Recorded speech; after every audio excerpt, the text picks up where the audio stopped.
Well, good afternoon, everyone. Thank you so much for coming here. We know you have many choices on a given Saturday, and we really appreciate spending part of your day with us. We're really happy. I just wanted to make sure I wasn't interfering there. So I wanted to reflect for a moment on the idea of choice. First of all, my name is Irene Lane, and I serve with Rich Brancato on the town council. I'm mayor, and Rich is our treasurer. Thank you for coming here. About choice and what that means, and especially it feels very relevant to today as we think about choices in adopting solar for use in our lives and work and the benefits of all of that.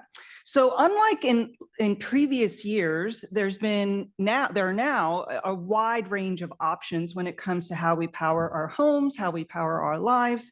And as a town, we believe it's very important not only to raise awareness about the benefits of solar, but also help to separate fact from fiction so that residents can make informed choices and figure out what works best for them. So on behalf of the town council, I welcome you all to our second annual EcoFest and focusing obviously this year on solar. And I also want to extend a heartfelt thank you to all the members of the Climate and Environment Committee who have worked really, really hard to put this event together, put together a wonderful number of speakers and organizations here to help you become more aware about solar energy and its benefits. So thank you for your hard work and thoughtful planning and bringing this event to life, and also ensuring that it's going to be on video, so available to those who aren't able to make it today, and for those here able to be referenced back afterwards. So with that, I'm pleased to turn it over to our Mistress of Ceremonies, not only my neighbor, my friend, but Michelle Grace here. Thank you.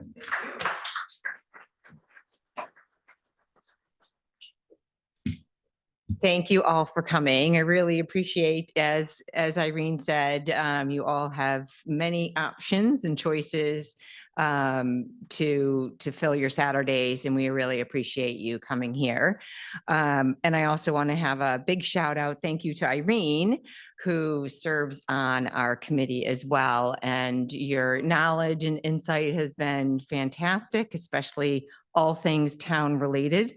So thank you again for that. And I'll second my thank you for my committee members that I've worked with. Everyone has put in a lot of time, and many, many talents have come into putting this event on. So without further ado, I just wanted to kind of go over what we're going to cover today. And first, we're going to have a presentation from Sukrit Mishra from Solar United Neighbors.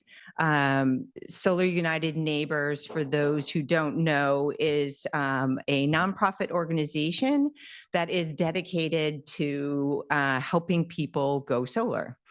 And they do organization, communication, education, lots of policy and technology nerds, their words, not mine, are involved in the organization.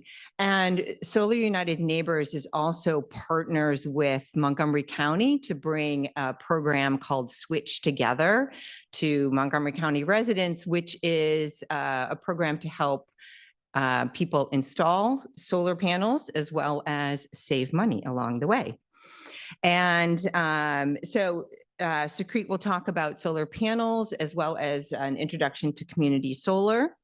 And then we will have a panel consisting of Sukrit, Charlie Kaiser, who is here from Lumina Solar, which is a solar installation company, also working with Montgomery County in the Switch Together program, and Natalia Franco from Neighborhood Sun, a local community solar organization.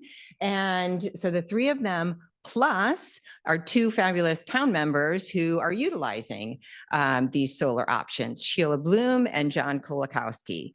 And so we'll have the panel. You all can ask questions about the panel to clarify, things in your mind. I know that's taken me a while to clarify all the different options.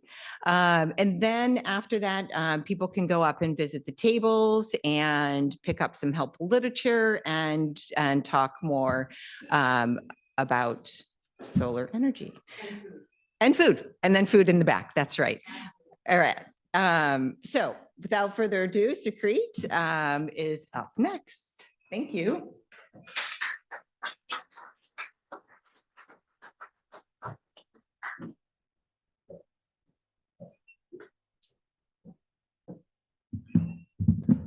All right, give me 1 second. It's working. Yay. Good afternoon, everyone. Sorry. Can everyone hear me okay? Better? Before I hop into this, just a disclaimer. It's April. It's spring blossom season, which I like. My body, not so much. I have a complicated history with pollen, and just bear with me if I do have to take many breaks in between, but it's my second year presenting over here. It's always a pleasure to be here. Thank you for the invite from Sheila and the team.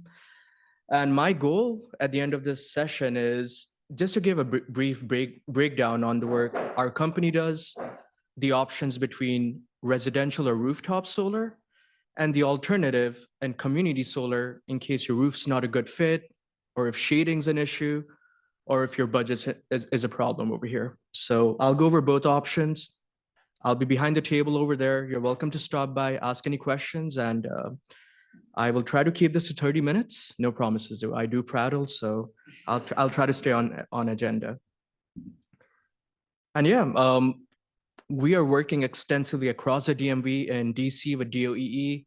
Our partners in Maryland, some of them that include Howard County, Montgomery County, PG, and then local municipalities as well. And then we also extend down to Arlington and Fairfax County in Virginia. We will continue to extend this partnership southwards in Virginia and elsewhere north in Maryland as well. So yeah, thank you to our partners.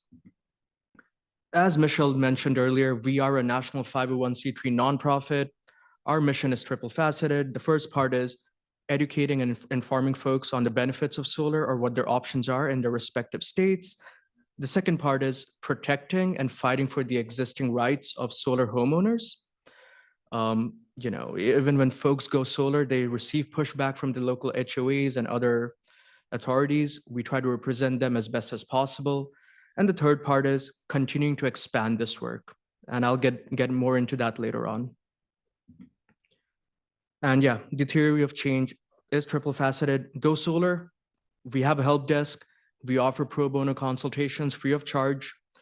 If you want to see if your roof is a good fit for solar, we do that free of cost. If you receive proposals from installers like Lumina over there, we review them free of cost. And the last part is fighting for basic rights around net metering against HOAs and all that stuff. Quick backstory before I get into the basics of solar. We started as a nonprofit back in 2007. The person you see over there, that's Anya Schoolman. She is our executive director and founder. She started with our very first co-op in the Mount Pleasant neighborhood in DC. The idea was basically making solar more feasible by bulking people up in a specific group or co-op. It was really effective. It started with 50 homeowners, and then we did a couple more renditions and a couple more, expanded it across DC, then Maryland, then Virginia, then Florida, and now we are operating across 12 states as well as DC and Puerto Rico. So we have come a long way since 2007. When I joined Sun back in 2020, I think we had like 35 folks on the team. Now we are up to around 100. So I do not know everyone on a first name basis, which is a good problem to have. And yeah, this is our solar footprint across the country. Anything marked in orange, we have field staff over there. Each of these states have their own state directors. I'm the state director for DC, even though it's not a state, but that is my region. And I'm also the Switch Together program director. Switch Together is a program we run as an evolution to the co-ops. I'll get into that later on. But yeah, in our time over the past 18 years, we have had members across all 50 states. We have done more than 400 co-ops, and more than 10,000 homes have gone solar with us. And yeah, in terms of what we'll cover today, 3 parts. The first part is a 101 on our Switch Together program. Some of you folks may have heard of it, received flyers about it. I'll get into it. The second part is community solar for whoever is eligible. And the last part to wrap things up are the next steps. So Switch Together, that's a program we are running right now.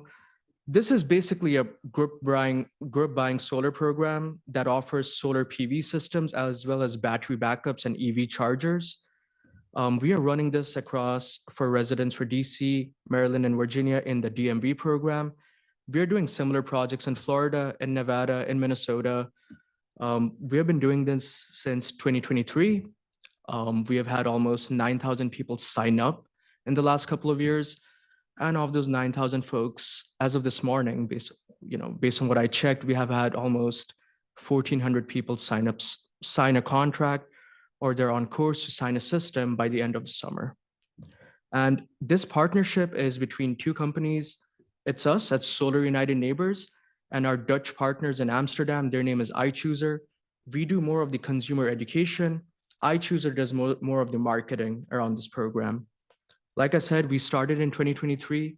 We do 2 cycles a year, one in the spring, which is a larger campaign, one in the fall, and this is our 5th cycle this spring.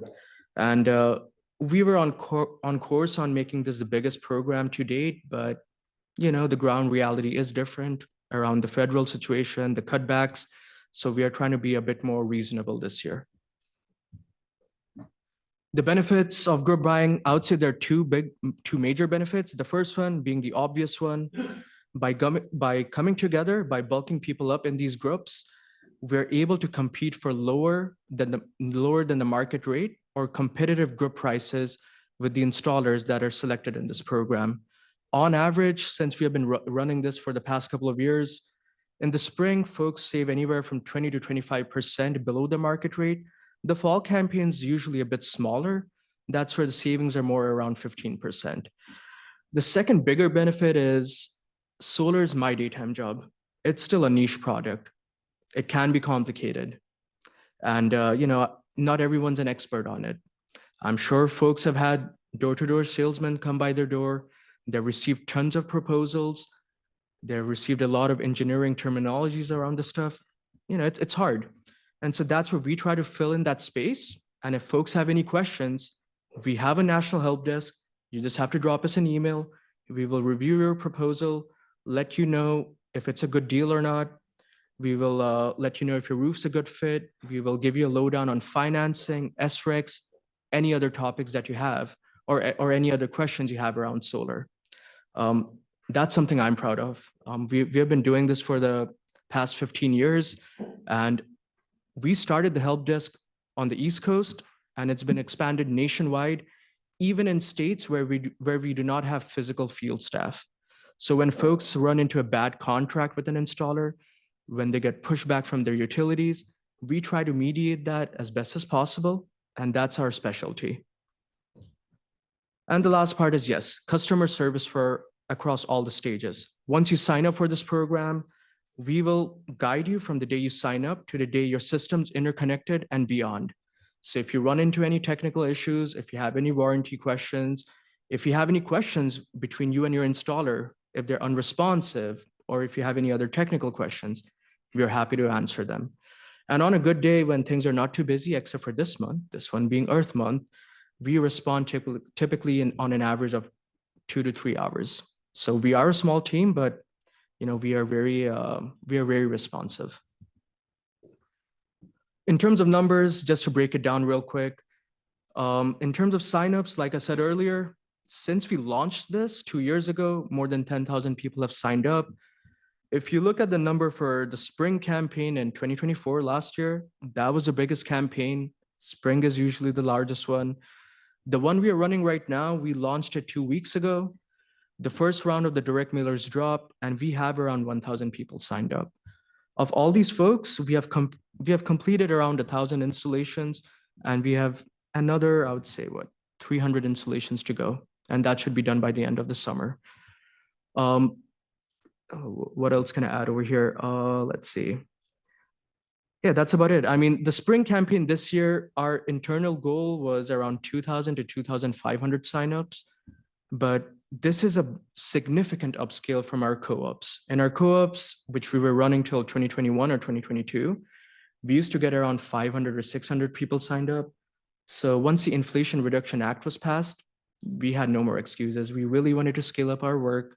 We partnered with iChooser. They brought in the marketing muscle with their direct mailers, and that's a result. In terms of the registration process, if you have received the flyers, you'll see the QR code on them, or you'll see a link. Once you click on that, you can start registering, but it's broken down into 4 segments. The first part is registration, which I'll go through today with some examples. The second part is, if you like your personal offer or your personal recommendation, you can choose to accept it and pay a $150 deposit, which is 100% refundable. After that, you will get a one-on-one consultation with your installer. And if you like the proposal, you can sign the contract. And the last part is the installation and the switch from fossil fuels to solar. So it's 4 steps. I'll go over the first step today. And I've just taken some snapshots from our website. So once you go on the website, this is what you come across. This is a more specific example for folks in Montgomery County. The first step is they'll ask you for your zip code. Once you enter the zip code, you'll see the logo over there, which is Montgomery County's environmental logo. And then you can click on the register button. The next step is the page is gonna ask you generic specific questions on your property. The kind of house you have, the age of your roof, how sloped it is, what kind of material does it have. So I just use a dummy lead under my name, and I just filled in some responses. In terms of the slope, I just presumed my roof is made of shingles. Is it older than 15 years? No, it's fairly new. Again, these are just sample answers just to get on with the process. You do not have to be an expert on everything. If you do not have a good answer on these questions, you can just make an estimate and just complete the registration. The installer will still help you during the consultation process. It does not have to be an accurate answer. It can just be an educated guess. So the next steps are, they'll ask you questions like the size of your roof. Do you know how many panels that can fit on your roof? If you don't, that is fine. You can still provide an estimate. Some other questions like, how much shade is there on your roof? And over here, I intentionally said there's often shade on my roof between 9 in the morning to 5 in the afternoon. That's basically the peak sun hours. And that's when a pop-up came up, which basically said, shade can significantly affect your offer or your ability to go solar in this program. We do not stop anyone from going solar. We just give disclaimers. If you provide a response like, oh, my roof might be too small, or there might be too much shade, or let's say your roof material is made of slate, that might be a bit more complicated. So we do give you pop-ups or disclaimers. We do not stop you, but this is what a sample answer looks like. And then questions around your utility. I said Pepco, it could be something else, but that's one of the big utilities in this jurisdiction. Moving on, the last part of the questionnaire is, how do you power your house? Is it gas? Is it electricity? Is it some other source? So what I'm trying to say in a lot of words is, a lot of detailed questions is just us trying to assess the viability of your roof and if it's a good fit for the program. Once you complete it, you will receive a generic response like this. If you decide to continue, you'll be asked to pay a deposit. Once you do that, you will be assigned an installer in your jurisdiction. In Maryland this year, we did the auction last month, and we selected Solar Energy World, also known as SCW, and Lumina Solar. Lumina actually has one of their team members here today. So if you have any questions, you're welcome to stop by their desk. We have been working with both vendors for more than a decade. And the feedback has been really, really positive from our members. I've been personally working with Lumina since 2020 when I joined Sun, while trying to be as neutral as possible as a 501c3 nonprofit. Every time I've selected them, they made my lives easy. So, you will be in good hands with both vendors. And the last part is your contact information. It's not for us. We do not sell it to any third party. It's for the installer. Once you're assigned an installer rep, they will need this information to get in touch with you. And the last part of this of the first segment is sample pricing. I always get a lot of questions around this because solar financing is a big deal. And so this is a sample chart of 3 different systems across the DMV. A 4 kilowatt system would be a smaller system. On average, we have seen 7 to 8 kilowatt systems in the DMV, and a larger system would be around 12 kilowatts. The average market rate that we have seen in the last couple of years has been around $2.75 a watt in this region. So if you multiply that by 4 kilowatts, you get $11,000. As a part of the IRA bill, if you have a large enough federal tax liability, you can claim something we call ITCs, or federal tax credits, on your solar system. It is capped at 30% this year and for the next few years. So 30% of 11 grand is around 3,300. Another thing that can be applied to your system are called SRECs, or solar renewable energy credits. As Michelle said earlier, I am a policy and technical geek. I will not get into the finer details of SRECs because people will get lost. But it's, in a nutshell, it's a production incentive. It's basically a clean energy reward that you get for every time your system produces 1,000 kilowatt hours or 1 megawatt hour of clean energy or solar energy. It's a virtual credit. It is given to you on your system, and you can sell it to a third-party broker or an SREC broker. We work with brokers. One of our partner brokers is Sol Systems. If you have questions on SRECs, how they work, how to be assigned an SREC broker, reach out to us. We will guide you on the next steps. But what you should know is this is not available in every state. This is a privilege in DC and Maryland. And in DC, it's far more lucrative, but it's still a pretty good deal in DC, in Maryland. So an example I used over here was, this is the most conservative number I came up with, but for a 4 kilowatt system, Sol Systems also offers $205 per kilowatt. That's what it comes out to. So your net cost is around 7 grand. One of the big benefits of solar systems is once they're installed, they sit on your roof, they produce clean energy for the next 25 years. On average, they run up to 85% of their peak efficiency for 25 to 30 years. You do not have to do anything. And so that's where the savings kick in. In the first year, instead of paying to the utility, this is how much you stand to save. Over 10 years, that number goes up to around 8 grand. Over the system's lifetime, that goes up to around 22 grand.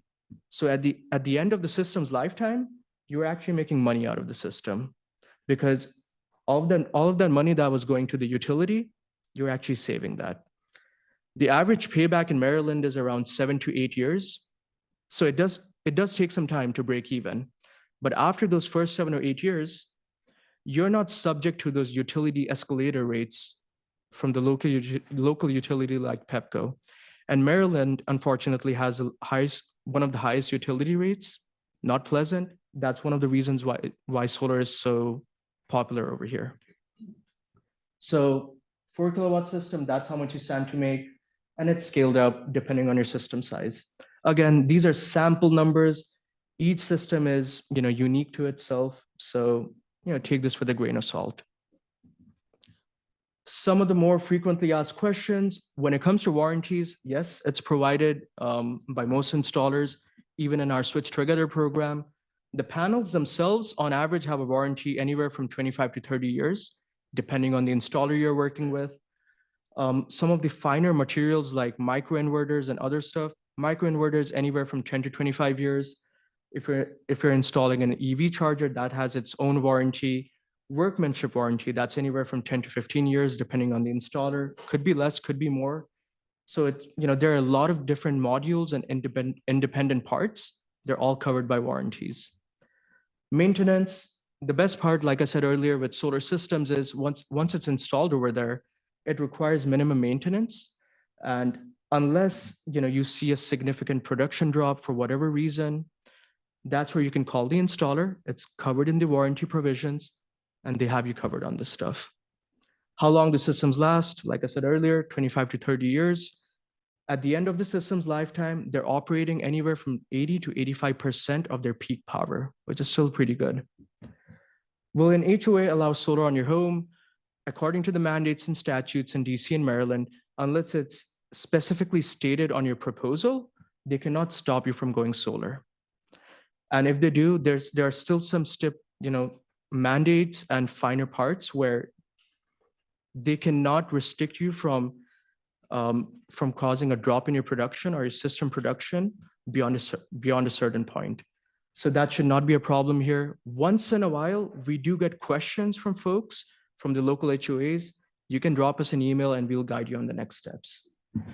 If you're in a historic district, that is a unique situation. Just let the installer know you live in a historic district. They will install the system in such a way where it's facing away from the public view, and they can still make it work.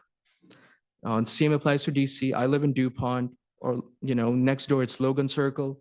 That's one of the most popular questions we have. People assume that, oh, because they live in a historic district, they're restricted from solar. Not true. Just let the installer know off the bat. They'll work with you on your case.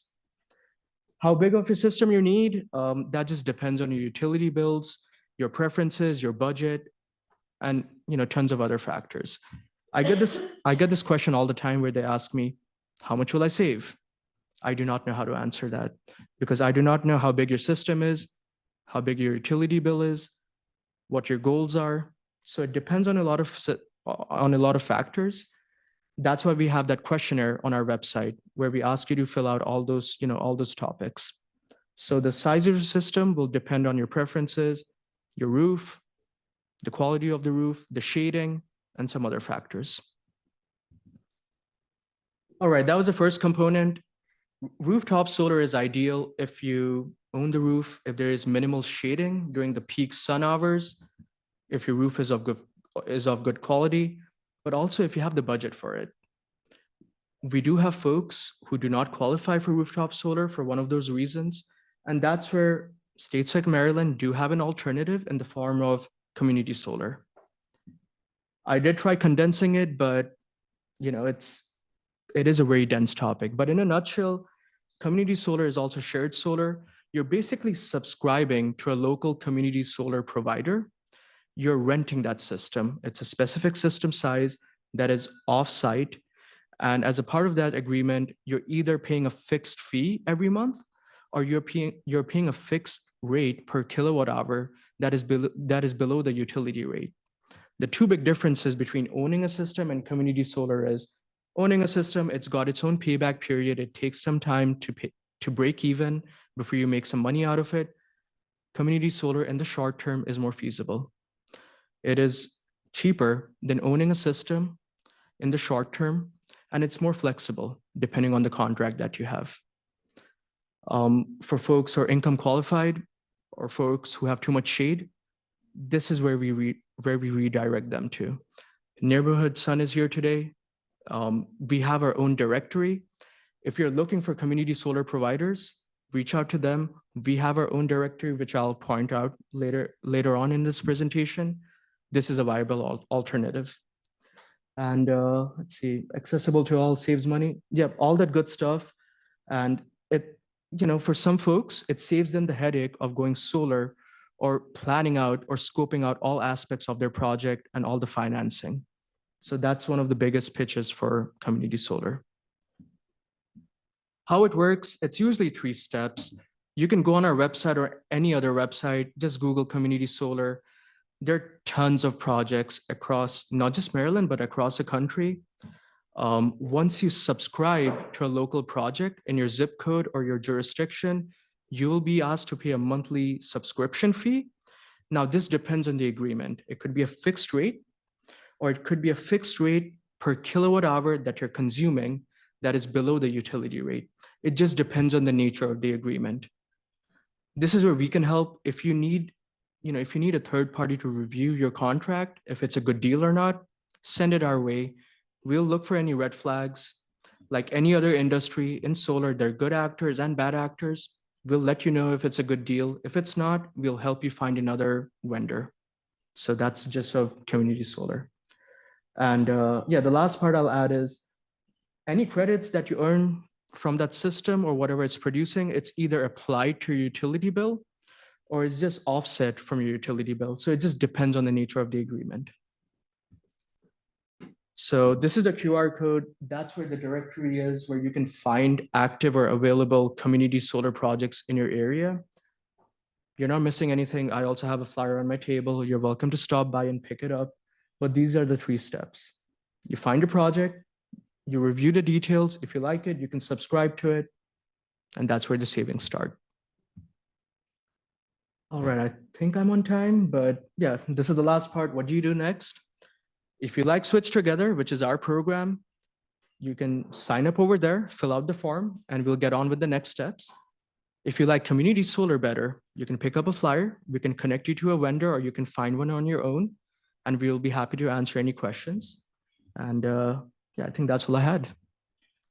And the last thing, oh yeah, sorry. The last thing I had was the project timeline for Switch Together. We launched a program 2 weeks ago. It is open till June 4th. And the installations will start in August and they'll go through February next year. We are trying to complete all installations by spring next year, but it depends on the permits and all that other good stuff, but that's our target for now. So you still have another couple of months to sign up for this program. That's it from me.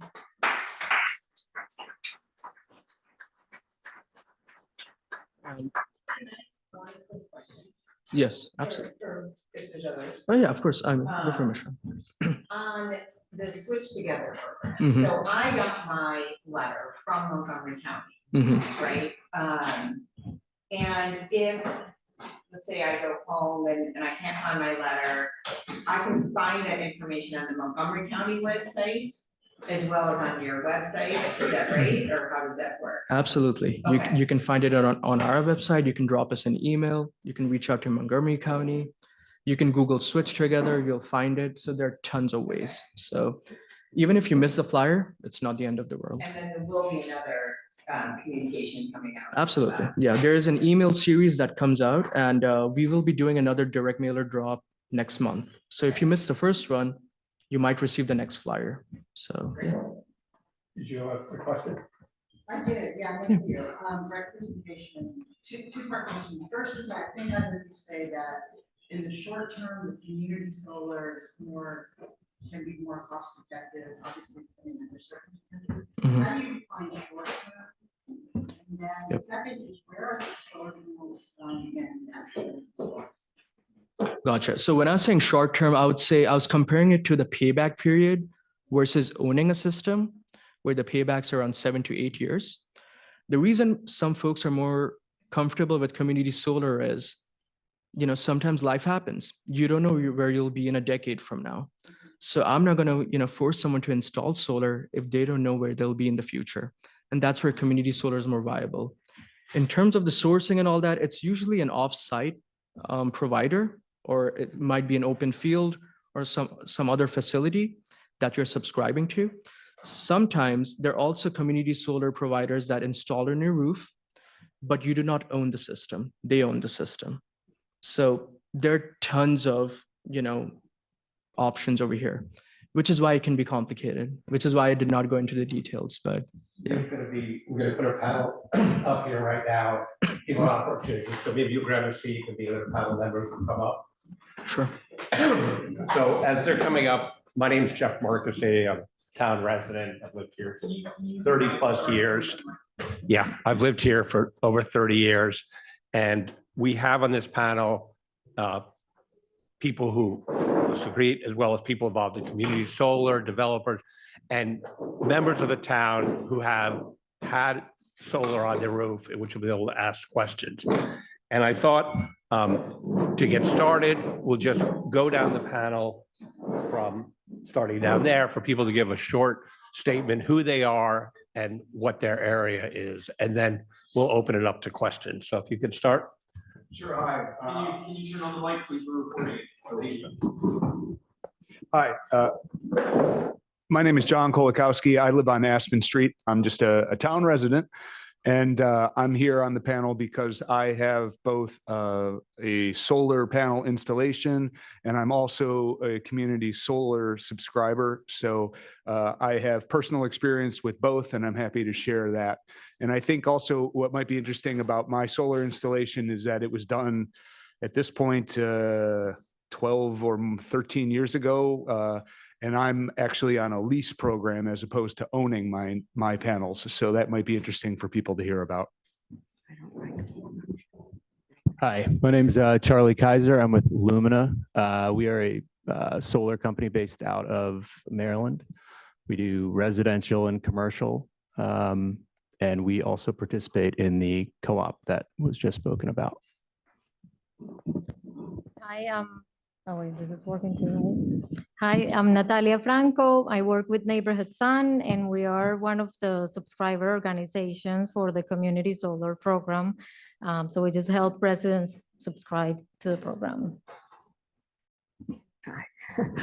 Hi. Well, I'd like to say a few words more, if you don't mind. First, I'd like to ask, did anyone go to the Cole Porter show at Strathmore last night? Ah, okay, well, yeah, so there's a reason I asked that. And that's because one of the songs that they sang was, "It's Too Darn Hot." And my very clever husband said, that sounds like an anthem for solar energy, or climate change, rather, climate change. And indeed, my husband and I have both been solar energy professionals for many years. Worked in that field. So we're very concerned about the environment and climate change and solar energy. I live in the town on Ridgewood and my house faces east. So however, despite our interest in solar energy, we figured we faced east, not south, so solar wouldn't work for us. So we've been a subscriber to Neighborhood Sun Community Solar for a couple of years now, and that's worked great.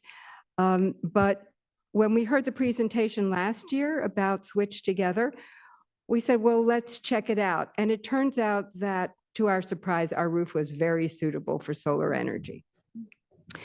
So we had a system installed by Lumina Solar last month. And I have to say they did a great job. So you've picked Solar United Neighbors has picked great installers. I'm sure Solar Energy World is equally good. And I'll just say they've been responsive. They did a terrific job, an excellent job, a fast job, a clean job.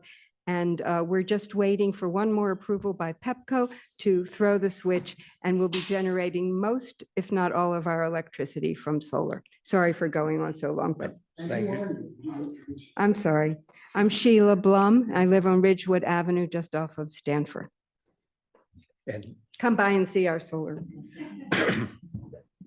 And you know who I am at this point, but my name is Sukrit Mishra. I'm the DC and Switch Together Program Director at Solar United Neighbors. And yeah, it's a pleasure to be here.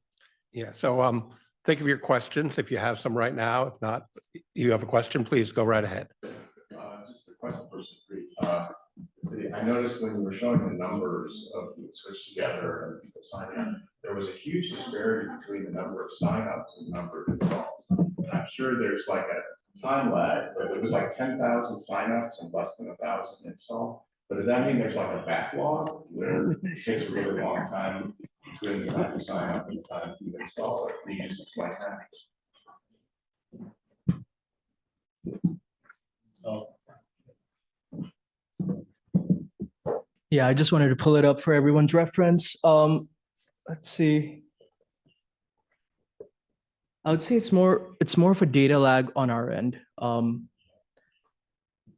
When a person signs up, from the day they sign up to the data systems installed, sometimes it takes us some time to receive that data from our partners at iChooser. And we do not validate or confirm the installation until we receive pictures of the system installed under roof. We have received the PTO documents. We do not count them as someone who has been, installed. And so we have received this question from a lot of county partners as well when they ask us for monthly updates. And sometimes we just let them know that, listen, we don't have an update because we don't want to make any promises or let you know that, oh, so many people have signed contracts, they're all going to install a system. So we wait till the campaign's As far over. as you know, it's not because there's just slowness on the install piece. That's not the reason. It's not because of people having to wait 2 years before the install. No, I It's mean, not. no, definitely not. I mean, we do weekly check-ins with Lumina and SCW just to keep tabs on how the installations are coming along, or if there are any delays in the permits or any pushbacks from the utilities. There are a handful of cases that sometimes run into some troubles, but that's not the norm. That's more, that's really rare. So we haven't seen any delays of that size. Right here.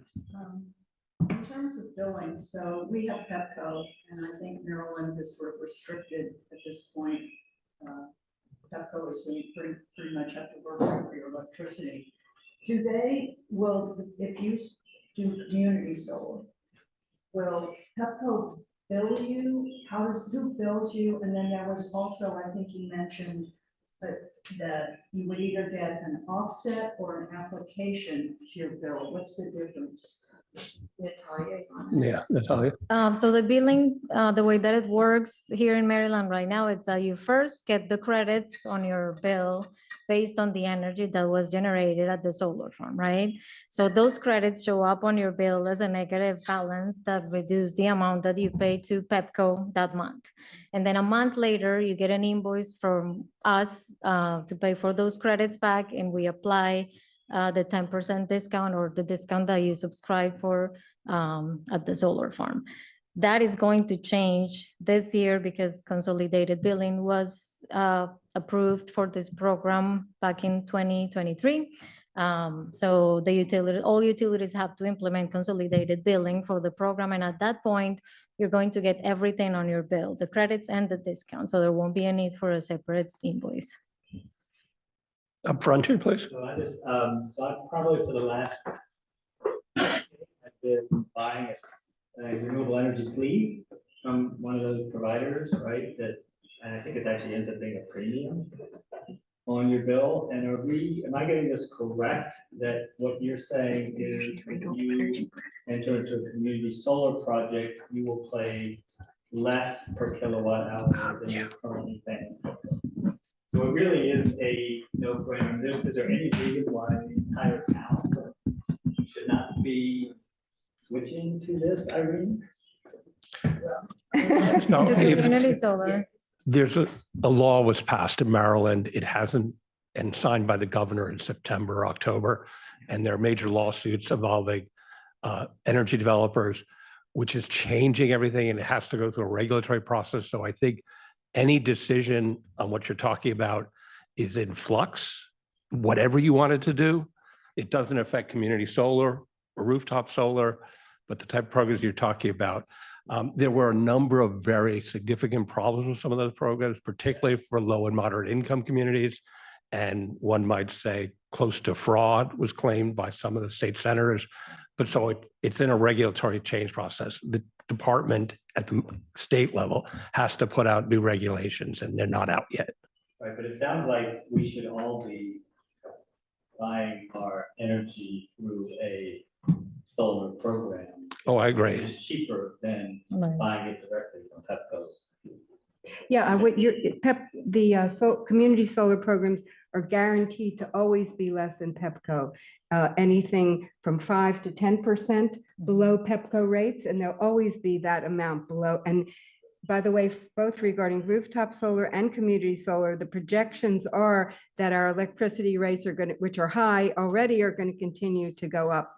And you make a very good point. There's no downside. What you had been subscribing to are programs that many people did thinking they were doing something good for the environment, but I won't go into the issues involved with that. But community solar has been approved by the state of Maryland, and there's only positive upsides to it. However. And I will Irene is a say, subscriber. Yeah, I'm a neighborhood son, but you do sign a contract that that's 5 years. So again, we're talking about choices, not necessarily mandates. And it is, for 99% of the people out there, it's a fantastic option, for sure. So in the back, Yeah, it's hard to get out. Saying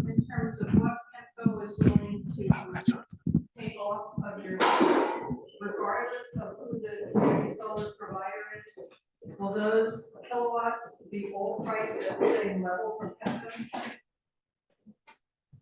Yes, because that rate, it's actually established by Pepco. So that's because Pepco is buying the energy from you that is being generated at the solar farm. So each utility has a rate they pay for that energy that is very similar to their standard rate. So it doesn't matter who you subscribe with, the rate for community solar should be always the same, yeah. If I could have it. Oh, sorry. No.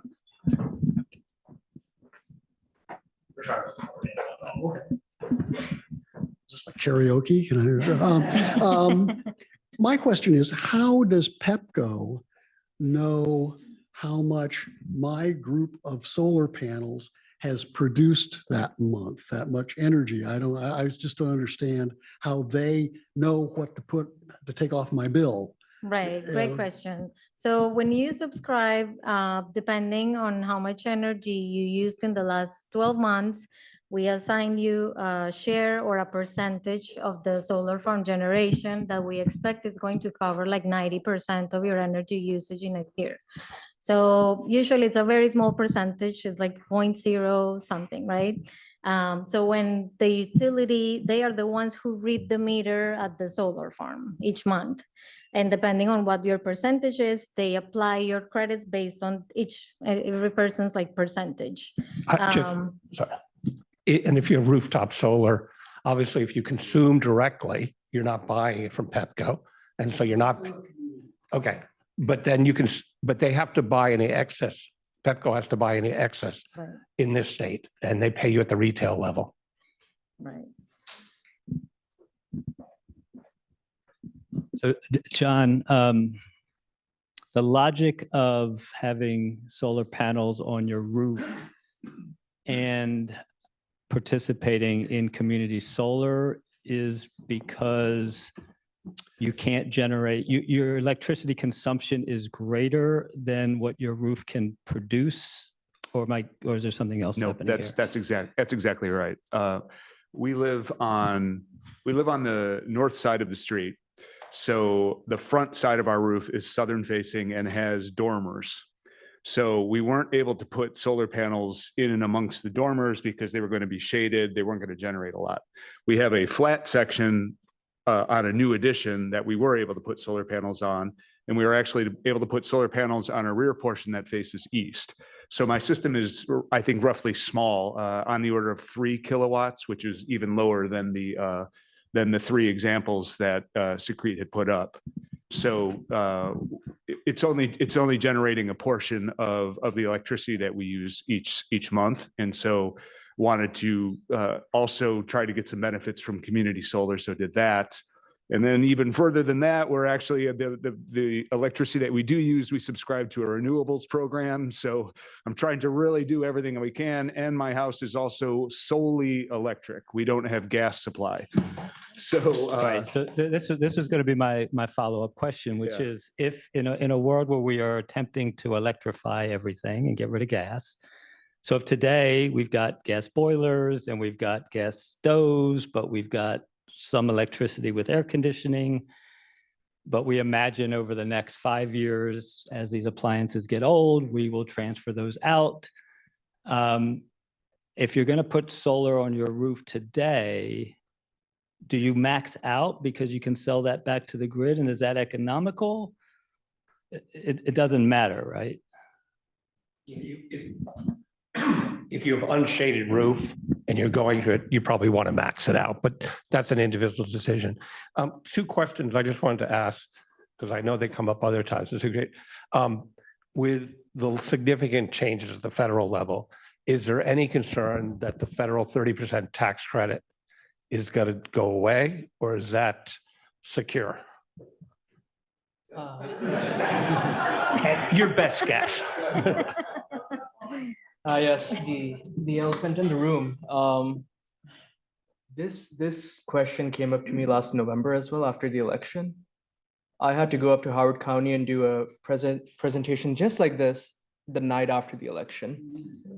My response back then was, we're not fortune tellers. We are operating with the assumption that the IRA bill, the Inflation Reduction Act, its provisions benefits around the ITCs and tax credits are here to stay. We made that assumption, or we were operating with that assumption, because looking at Sun's own work, most of our business is being done in red states. Most of the solar ecosystem, jobs, infrastructure, technology, all those investments have been done in red states. I'm just speaking anecdotally here. When I look at our dashboard every day, around 40% or even 35% of Sun's business is in Florida. When it comes to commercial solar, we can trace a lot of it down to Texas. And so back then I would have said, no, it's here to stay because it's it's got bipartisan support. However, after what happened yesterday, we are operating with the assumption, not in this campaign's still okay. Right. Our spring campaign, the auction's over, the prices are locked in. From what I've checked in with the installers, the supply chain looks okay for now. However, 75 to 80% of the solar supply chain can be sourced to China. Assuming those tariffs remain in place for the foreseeable future, we can see the knock-on effect on the prices. Okay. In which case, we are asking installers to also offer domestic options or, domestically produced modules. So the short answer is yes. Long answer is it's complicated. Yeah. There's You mentioned for the installing the panels, you mentioned leasing or buying. I wonder what the difference is and what effect it would have if you sell your home. What does that obligate new homeowners, or how does that work? You or me, or? You can go first. Well, I'll say that, so we leased our panels through, at the time it was Solar City. They've now been purchased by Tesla. And so the way it worked for us was we paid an upfront fee. It's interesting because I don't know that these options are even necessarily all offered now, but we were offered the option of either paying a larger lump sum fee at the beginning and then never paying another dime again, which is what we chose to do. Or you can pay on a yearly or monthly basis, I think.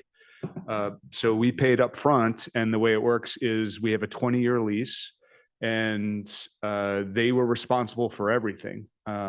They made sure that our roof was structurally sound and actually agreed to shore it up in some places where they didn't think it necessarily was. They took care of all the permitting that was required. They have since monitored this system, and in one case, our inverter quickly failed about a few months after installation. They noticed it because they monitor the amount that you're producing, and they said, "Hey, there's something wrong with your system. We're going to come out and fix it." They changed our inverter. So true to their word, we've never paid a dime since. And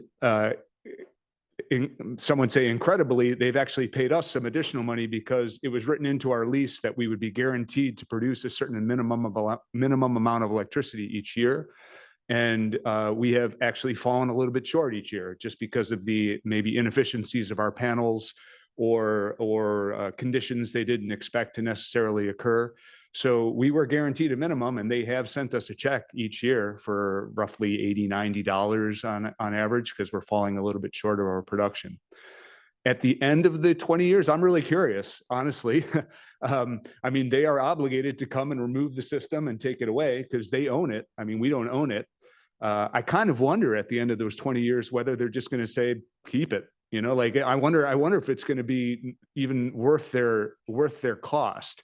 But I guess they may offer to keep it, or if not, I may make them take it away, because at that point the efficiencies may be so degraded that I might not want them on my roof anymore, because they might not be producing as much as I would want if I switched to a new system. just what independent labs have found is that the degradation of solar things over 25 years and after that is much better than people were considering when they financed them a few decades ago. I mean, so this 85% at 25 years, it doesn't fall, I shouldn't say it doesn't fall off the roof, bad usage. It doesn't drop off dramatically. It just continues fairly linearly. And we didn't have the data as a community 20 years ago because there wasn't enough time on people's roofs. So they're lasting much, much longer, you know, and if you've already paid the price, a 75% performance, a 70% is still producing a lot of electricity.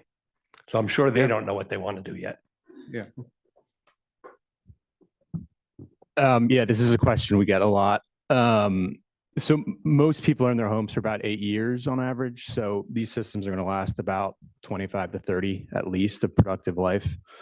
Speaking of the degradation rates can range from 0.6% to 0.25%. So looking at 25 years, which manufacturers' warranties are on these panels. So that's a power warranty, basically saying that this panel will produce from day one, 92% of what it did at year 25. So you're going to transfer these panels and they're going to have a lot of productive life in them. If you have 8 years, you know, let's just say you purchase your system, it's on 8 years later, you move, that's going to transfer over. Doesn't matter if it's a lease, a power purchase agreement, financing, or outright ownership. There are transfer mechanisms in place for everything to transfer the next owner, generally without fees. As far as I'm concerned, what we work with, it is fee-free, as well as warranties will transfer. So that is obviously something to think about. And at the end of its life, we like to line up, you know, within 5 years, new roof, and then, you know, you get a new roof, you're probably going to get a new system given the way technology goes in that lifespan of 25, 30 years. John, why did you decide to lease versus own?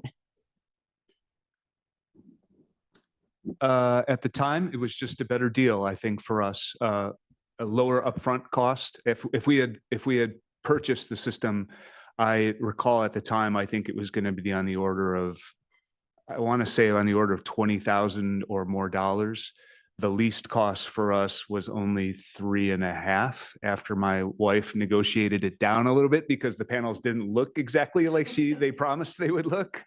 So it was really quite a sweetheart deal. And I mean, the way that they structured the guarantees, we were supposed to break even around halfway through the 20-year lease. And because then my wife negotiated the price even down further, I think we broke even like after 7 or 8 years, and it's just been all pure profit at that since then. So it was a really good deal.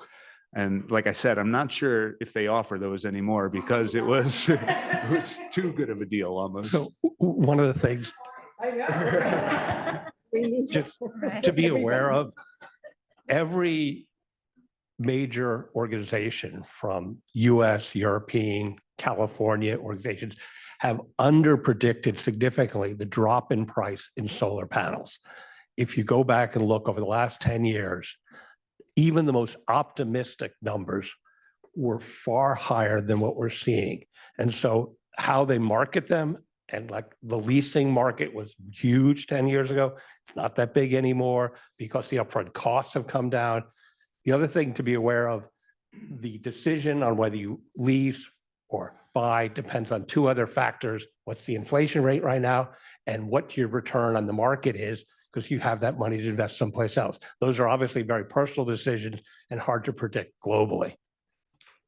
If you put solar panels on your roof, can you still buy into community solar? I think John will attest to, yes, you can. The big difference, I just want to make clear in case no one knows, there's 2 sections on your utility bill, delivery and supply. I don't know if everyone knows that or not, but that is basically where your energy is coming from, is supply. Conventionally, that's gas-fired plants, and that will actually just come in on your bill, and that's a billing cycle that just bills at your use on the meter running forwards and clocking, and then they just multiply that through both your supply and delivery sections of your bill. You guys have probably seen a bunch of line items that you have no idea what they are. I don't either, but they add up to a total. And on that delivery side of the bill, that is always going to be, regardless of where you get your supply from, whether it's community solar or conventionally through your supplier or a third-party supplier, you can't impact your delivery section of that bill.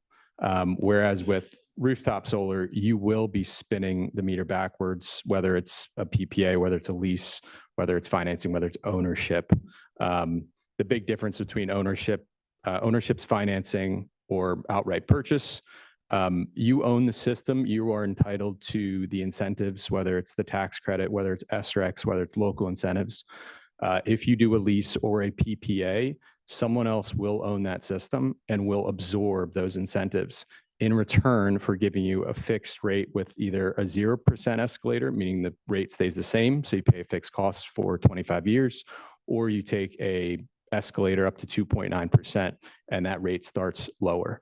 But if you are concerned with the federal tax credit, that is one way to say, don't worry about the tax credit. I'm locking myself into a rate and I'm still getting solar, and there's no risk involved with the tax credit. Yeah, I should have mentioned that was one drawback to the lease, is that I don't get the renewable energy credit. Solar City, Tesla takes that because they own my panels. So, but I mean, so that's another trade-off to consider, but it was small enough where I didn't worry about that. And Charlie, can you tell us where your the panels that Lumina uses, where they're manufactured? Sure. Yeah, Lumina is an exclusive REC installer. We did that about 1.5 years ago. So we exclusively work with REC Group. They're Norwegian based, and they have manufacturing in Singapore and North America. So we are not as exposed to Chinese tariffs, I guess, if you will, but nonetheless, tariffs will expose. Yeah, if there's a problem that arises with the roof after the panels are installed, maybe midway through the 25-year term or whatever it happens to be, how easy is it to repair the roof, and what's the interaction between the roofing company and the solar company to make sure that all the warranties remain valid and that everything's going to work appropriately afterwards? Yeah, very good question. I was just waiting for that one to come up. There are attachments that are installed on the roof with a typical rooftop install. Usually asphalt shingle is probably, most people in here probably have an asphalt shingle roof. There are limitations to roofs we can attach to, but I can get into that more later on. The warranties are both layered in through the attachment manufacturer. So they're kind of guaranteeing that if they were installed properly, they're going to ensure that if something is defective and caused a leak, for example, they're going to basically back that up. If it's the installer's problem, that's going to be warranted through a couple measures. One's the workmanship of the installer themselves. And then there are secondary measures you can take. For example, Lumina offers within a package we call Protection Plus, there is an insurance-backed warranty you can purchase called Solar Insure. That is something I recommend everyone get if you are purchasing a system, whether it's financed or you buy outright. That is going to protect you from leaks for 30 years. And that's an add-on. So regardless of the solvency of your installer or your manufacturers, that company will actually file claims, and you can basically get those things fixed for free. That's one critical thing to think about. Did that answer your question? Back here. So for the rooftop installation, could somebody talk about the experience we've been having with battery systems in the house and what impact EV charging has on these solar installations? Was the question in regard to EV chargers? Battery systems first for at night. Okay, so if you have backup storage, batteries installed, those can be put into several modes. Typically, they're just placed into backup mode, which means just like a gas-fired generator, if the system senses the power is down, it will immediately switch the battery on and disconnect you from the grid. The difference in having a gas-fired generator versus solar with a battery is that solar will actually be linked to those batteries and will refill them when the sun is out. So theoretically, obviously, it's a free source of energy too, versus gas or anything you put in a generator. So that can actually extend the life of that battery independently of the grid.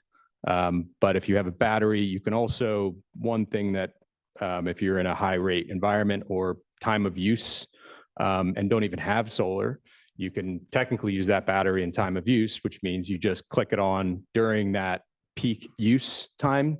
And some of you in here might have time of use charges on your bill. You're being charged a higher rate for a certain period of time. You can click the battery on during that point and then basically be feeding off your battery instead of pulling from the grid to reduce that time of use, if that makes sense. If I can, one thing no one's talked about, it talked about 25, 30 years of the panel, but inverters last 10 to 15 years currently. How do you handle that? And are you whoever it is the installer, the one who comes back, and how does that get managed at that point? Yeah, just like panels, there's a lot of manufacturers. There's more panel manufacturers than there are inverter manufacturers. Enphase, for example, makes microinverters. The old systems, and they still use these central inverters, are used for bigger systems. They're slightly less expensive for residential systems. They should be warranted for 25 years if you're working with a good manufacturer. They can be shorter than that, but they really should be 25 years, and they should be backed up by the manufacturer. That is really the most likely part to fail in your system. It is the most hardworking part. It's inverting constantly, direct current to alternating current. So if you have a central inverter, and this is why central inverters, and maybe John has a central inverter because he has a solar city system, but he can speak to the fact that if it goes down, your entire system is down because you're not inverting anything from direct current to alternating current, which is why there was a shift to microinverters. So basically every panel has its own inverter. So if one of those inverters goes down, just affects that single panel in your system, not your entire system. But Enphase, for example, who makes most of the microinverters for residential systems, are 25-year warranties for manufacturers. Okay. Are there any other questions? People will be around. Yeah.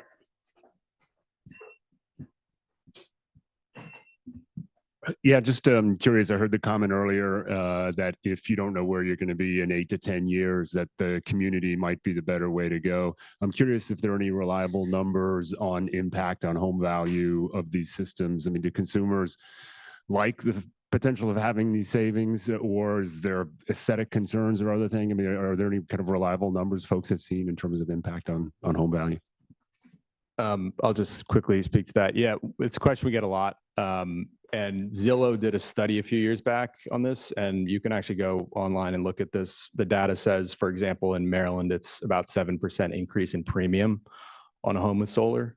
So this is a massive study. So you can go in and see there's some states and areas or cities that it is negative, but for areas that have good incentives for it, high rates of energy, it's typically a more positive impact. I think Maryland is actually 3rd or 5th on that list for resale values. Any additional questions? We'll have people around to walk around. Why don't we thank our panel and I